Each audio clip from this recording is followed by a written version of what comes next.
এই দুনিয়াটা হলো একটি স্বার্থপরের জায়গা। আপন বলতে কেউই নেই। আপন একমাত্রই আছে আল্লাহ, যে একাল ও পরকালে শান্তি দিতে পারে। তাই একাল ও পরকালের শান্তির জন্য ইসলামিক আন্দোলনে যে শরিক হয়ে আল্লাহ পাকে রাজি খুশি করার জন্য চেষ্টা করি।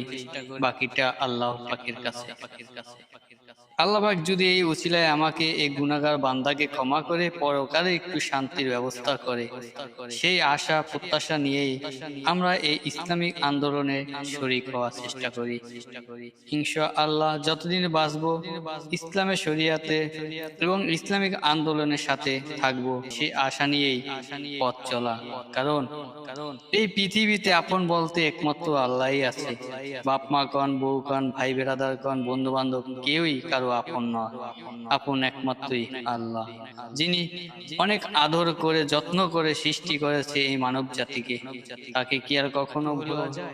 আমরা আসুন ইসলামকে বাঁচানোর জন্য না হয়ে কিছু না করতে পারলেও এই আন্দোলনের মিছিলে শরিক হয়ে সমাবেশে উপস্থিত হয়ে জানাই আল্লাহকে, আল্লাহ আমরা তোমার পথেই আছি, আমাদের এই স্বার্থ আছে, এতটুকু করার তৌফিক দিয়েছো তুমি, তাই আমরা শরিক হয়েছি। তুমি এই উছিলা হইলেও পরকালে আমাদেরকে ক্ষমা করে দিও।